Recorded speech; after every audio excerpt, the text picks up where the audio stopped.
Sir आपने बिल्कुल सही बात की है कि जो हमारी एशिया की कंट्रीज हैं वो दूसरों के डिफेंस सिस्टम जो है वो यूज करते हुए दिखाई दे रही है। बट पॉइंट इज सर कि आप यहाँ पर हमें एक सवाल करना चाहूंगी कि इमरान खान के बारे में के मुतालिक जो बोला जा रहा है कि लोग कह रहे हैं कि एक वही बंदा था जो पाकिस्तान के लिए अच्छा था, लेकिन अब उसको ही कहा जा रहा है कि ये खतरा है, मुल्क के लिए सबसे बड़ा थ्रेट है। देखिए, मैं इमरान खान वाला जो पर्सपेक्टिव है, पॉइंट है मेरा, उसको मैं उसको दो नज़रिए से देखता हूँ। एक, कि वो एक बहुत अच्छा क्रिकेटर था। पाकिस्तान की हिस्ट्री में ऐसा कैप्टन दोबारा कभी नहीं आएगा, ना आएगा, ना आया है अभी तक। आप देखें कि इमरान खान को मैं एज अ क्रिकेटर बहुत लाइक करता हूँ, सीधी सी बात है। लेकिन एज अ पॉलिटिशियन मैं उसको लाइक नहीं करता। देखिए, सबसे बड़ी उसके लाइफ की, उसकी करियर की एक मेरे ख्याल में गलती ये थी कि वो अपने क्रिकेट की दुनिया से हटके अपनी पॉलिटिक्स में आ गया। आप देखिए कि पाकिस्तान के अंदर आगे जो चीज़ें चलती हैं वो ये है कि वजीर दाखिला जो है पीसीबी का चेयरमैन है, लाइक वजीर दिफाई थिंक सो मोहसिन नकवी, और हमारे खारजा मामला को भी वो भी डील करता है, लेकिन वो पीसीबी का चेयरमैन भी है। इमरान खान एक अच्छा क्रिकेटर था, एक अच्छा कैप्टन था। अगर वो अपनी क्रिकेट के करियर को ही आगे कंटिन्यूटी देता तो मेरे ख्याल में पॉलिटिक्स में ना आता, तो मेरे ख्याल में उससे बेहतर इंसान कोई नहीं था मेरी नज़र में। लेकिन जब वो पॉलिटिक्स में आया, ठीक है, अवाम कहती है उसने यूथ को अवेयर किया। मेरी नज़र में उसने यूथ को अवेयर नहीं किया, उसने यूथ को वेस्ट किया। क्यों? आप देखिए, जो एक यंगस्टर की एज होती है सीखने की, पढ़ने की, कमाने की, उसमें उसने इमरान खान ने उन यूथ के मेंबर्स को, उन यंगस्टर्स को एहतजाज करने पे लगाया।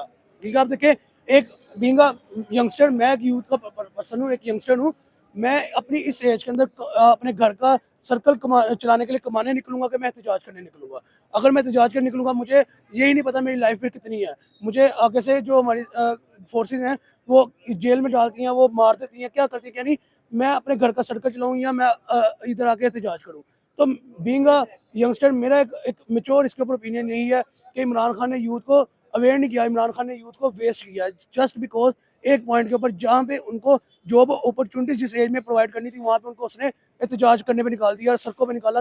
जबकि आप देखें कि एहतजाज करने के लिए निकालता एक दिन के लिए, 2 दिन के लिए, ठीक है। हम मुल्क के अवाम है, यंगस्टर हैं, इनकलाब ऐसे ही आते हैं जब अवाम निकलती है सड़कों पे। लेकिन इनकलाब ऐसे भी नहीं आते कि यहाँ पे खाने के लिए घर में राशन हो, रोटी ना हो, और हम करने लेने चले जी इनकलाब। ठीक है, अपने ये देखें, according to rules rules and regulation, आप देखें कि ये असूल भी है कि आप पहले अपने घर को देखें ना, अपने पेट को देखें, उसके बाद साथ वाले का पेट देखें। तो जब घर में रोटी नहीं पकड़ी 3 टाइम, तो अवाम कमाने निकले कि अवाम एहतजाज करने निकले? तो यही पॉइंट है मेरा, जिसकी बेस पे मैं कहता हूँ कि इमरान खान एक अच्छा क्रिकेटर था, एक अच्छा क्रिकेटर रहेगा, लेकिन वो एक अच्छा पॉलिटिशियन बिल्कुल नहीं था। उसने मुल्क की यूथ को वेस्ट किया, ना कि अवेयर किया। अग्री सर आपकी इस बात से, स्पेशली अगर देखा जाए तो जिस तरह से हमारे मुल्क के हालात चल रहे हैं, आपने बात की है कि खाना नहीं है, बेरोजगारी है, बहुत ज्यादा पॉवर्टी लाइन से नीचे देखिए, एक पाकिस्तान मिनट जा मैं रहा आपकी है। बात काट रहा हूँ। मैं मुझे एक और पॉइंट जहन में आ गई, याद आ गई बात एक और। मैं इसके अंदर एक और चीज़ ऐड ऑन करूँगा कि आप देखिए कि पाकिस्तान के अंदर आगे किसकी गवर्नमेंट चलती है। मुझे नहीं लगता कि यहाँ पे किसी प्राइम मिनिस्टर की गवर्नमेंट चलती है। यहाँ पे जो हमारी स्टैब्लिशमेंट चाहती है उसकी गवर्नमेंट आती है। अब देखिए, नवाज शरीफ पाकिस्तान से भागा, किसकी बेस पे भागा? स्टैब्लिशमेंट के सर पे। ठीक है, स्टैब्लिशमेंट ने ही भगाया। इमरान खान की गवर्नमेंट है, किसकी बेस पे आई? स्टैब्लिशमेंट की बेस पे आई। इमरान खान गया, किसकी बेस पे गया? स्टैब्लिशमेंट की बेस पे गया। अब शरीफ ब्रदर्स ब्रदर्स की फिर गवर्नमेंट है, किसके सर पे है? स्टैब्लिशमेंट के सर पे है ना। तो आप ये देखिए कि पहले जब पाकिस्तान के अंदर किसी की गवर्नमेंट नहीं है, तो सिंपल सा पॉइंट है कि यहाँ पे कोई पॉलिटिशियन है ही नहीं, यहाँ पे कोई पॉलिटिक्स है ही नहीं। यहाँ पे जो हमारी आर्मी चाहेगी वही होगा। और मेरे ख्याल में किसी हद तक, एक टू सम एक्सटेंड, कोई 1-2% या 10% आप कह लें, ये पॉइंट समझ में भी आता है। क्यों?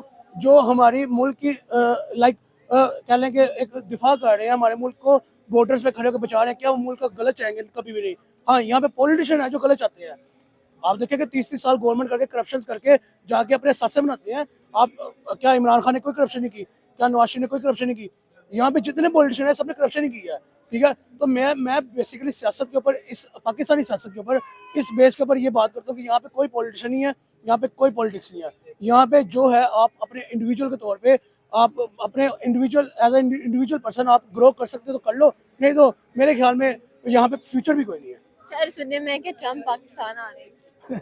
वो लाड़ा है, वो बेसिकली, वो कहते हैं ना कि ट्रक की बत्ती मगर लगना है, पंजाबी का होता है ट्रक की बत्ती मगर लगना। वो ये चीज़ है। ट्रम्प पाकिस्तान क्यों आएगा? अगर आया भी तो अपने मुफाद के लिए आएगा। देखिए, ट्रम्प एक, मैं ट्रम्प को कहता हूँ एक बहुत बहुत सियाना पॉलिटिशियन, बहुत सियाना प्रेसिडेंट।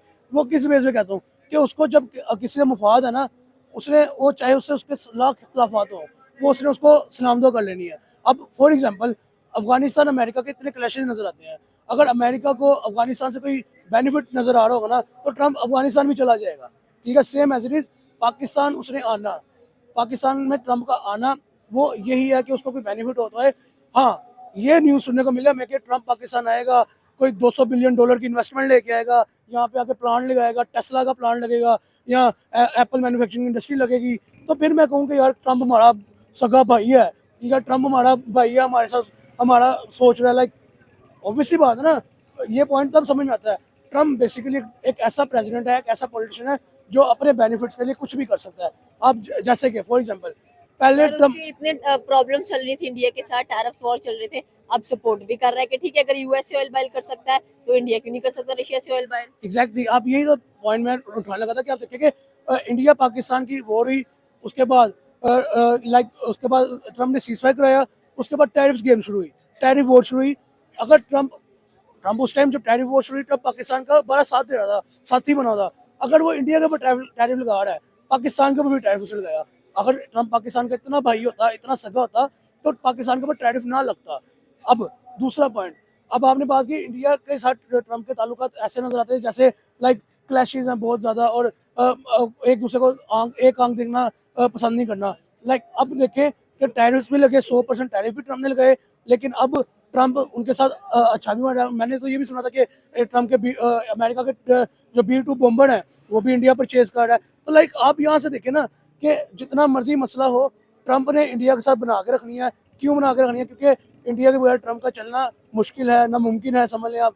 क्योंकि आप देखें कि एक एशिया के अंदर से इमर्जिंग इकोनॉमी जो है, उभरती इकोनॉमी जो है, वो एक ही है, चाइना। चाइना तो हमें सबको पता है कि एक सर इकोनॉमी है। लेकिन अपकमिंग डेज में भी रिसेंटली जो पुतिन है रशिया का इंडिया का विजिट किया है, तो उन्होंने कहा है कि इंडिया तो एक नेक्स्ट कमिंग पावर है 2026 के अंदर। एग्जैक्टली मैं वही बात करूँ ना कि पाकिस्तान अभी एशिया में से एक इमर्जिंग जो इकोनॉमी है वो कौन सी है? वो इंडिया है।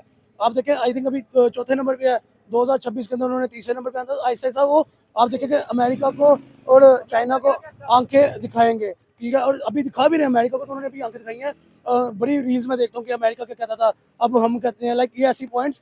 तो आप ये देखें कि इंडिया ने तो कहा था कि हम डीडॉलराइजेशन कर देंगे और ब्रिक्स के अंदर अपनी करेंसी इंट्रोड्यूस करेंगे, लेकिन इंडिया के अंदर ही जो डॉलर है वो 90 रुपए का हो चुका है। आप देखें कि कोई भी इनिशिएटिव जब लेते हैं आपकी गवर्नमेंट या आवाम खुद, तो उसको टाइम लगता है। उसके अंदर आप देखें कि आप एक बारी बैक फुट भी जाते हैं, फिर आप फ्रंट फुट भी आते हैं। सेम एज इट आप देखें कि अगर इंडिया, अब आप देखें सबसे बड़ा पॉइंट है कि डी डॉलराइजेशन का इनिशिएटिव लेना उन्होंने लिया, ठीक है, उन्होंने वो इनिशिएटिव लिया, उसके ऊपर वर्क किया, कर रहे हैं। अब उसके अंदर डॉलर थोड़ा सा महंगा हुआ, अब पॉसिबिलिटी है कि डॉलर अभी वहाँ पे महंगा हुआ है, आई थिंक 83 का था, 90 का। 90 रुपीज़ का डॉलर वहाँ पे हुआ है। तो क्या पता आने वाले 2 सालों में वहाँ पे डॉलर 14 रुपये का हो जाए, 15 रुपये का हो जाए, 20 रुपये का हो जाए। बट पॉइंट यहाँ पे ये है कि उन्होंने सोचा, स्टेप लिया, करने की कोशिश कर रहे हैं। वो पॉसिबिलिटी है, जब आप करने की कोशिश करते हो तो आप कामयाब भी एक दिन जाके हो जाते हो। तो मेरे ख्याल में आपका सबसे बड़ा पॉइंट यही होता है कि प्लानिंग से पहले जो मैं समझता हूँ पॉइंट होता है, वो यही होता है कि आपने सोचना है, आपने करने का सोचना है। और आप अगर करने का सोच लो, उसके बाद आप प्लान करते हो, उसके बाद आपका वो काम आप करने के ऊपर जाते हो, तो आपको काम कहीं ना कहीं जाके हो भी जाता है। साल साल साल ले लेगा, 10 साल ले लेगा, 15 साल लेगा, लेकिन एक टाइम आएगा कि वो काम हो जाएगा। सेम एज इट इज़ अगर इंडिया ने ये इनिशिएटिव उठाया है, लिया है, और उसके ऊपर काम करना शुरू किया कि डी डॉलराइजेशन इंडिया के अंदर, तो आप देखिए कि अगर अभी डॉलर महंगा हुआ भी है, तो फॉर द टाइमिंग है, वो आहिस्ता आहिस्ता आहिस्ता आहिस्ता वो कम होता रहेगा। और लाइक एक दिन ऐसा आएगा जब वहाँ पे डॉलर की अहमियत ही नहीं होगी, इंडियन करेंसी की अहमियत होगी। और मैं आज देख रहा था, एक एक वीडियो देख रहा था जिसके अंदर बताया जाता है कि इंडिया की करेंसी जो है वो आई थिंक 40 ऐसे ममालिक हैं जिनके अंदर वो लाइक एज अ डॉलर काम करती है। तो पॉइंट ये है कि आप सबसे बड़ी बात है कि आप अपने मुल्क के बारे में सोचना, अपनी आवाम के बारे में सोचना, उसके बाद उसके लिए इनिशिएटिव लेके स्टेप लेना और प्लानिंग करके आपका उसके ऊपर चलना, ये बेसिक पॉइंट होता है। अब देखें उनकी गवर्नमेंट ये कर रही है, आहिस्ता आहिस्ता वो अपनी इकोनॉमी को भी बूस्ट कर रहे हैं। उनकी GDP देखें 8.2%, लाइक एक शॉकिंग पॉइंट है। जहाँ पे GDP, पाकिस्तान की GDP की बात करूँ तो आई थिंक पहले 50 में भी नज़र नहीं आते हम। तो पॉइंट यहाँ पे ये कि आपका प्राइम मिनिस्टर चाहे करप्ट भी है, कम से कम वो इनिशिएटिव अपने आपके लिए, पब्लिक के लिए, अपने मुल्क के लिए ले रहा है और उसके ऊपर काम कर रहा है। ये बेसिक चीज़ होती है। आवाम का क्या होता है, आवाम का एक ही रोल है ना कि हमें आटा, घी, चीनी, पेट्रोल, ये चीज़ें सस्ती मिले, डॉलर हमारे मुल्क में सस्ता हो। तो मेरे ख्याल में वो उनके मुल्क में है सब कुछ। तो वो आवाम के बारे में सोच रहे हैं, अपने उनकी इकोनॉमी ग्रो कर रही है, किस वजह से कर रही है, इसी वजह से कर रही है। अगर वहाँ पे आप देखें जीएसटी इंक्रीज भी होता है तो वो किस कि कहाँ जाता है, वो उनकी इकोनॉमी में आता है, उनकी इकोनॉमी उस जीएसटी की वजह से ही बूस्ट करती है।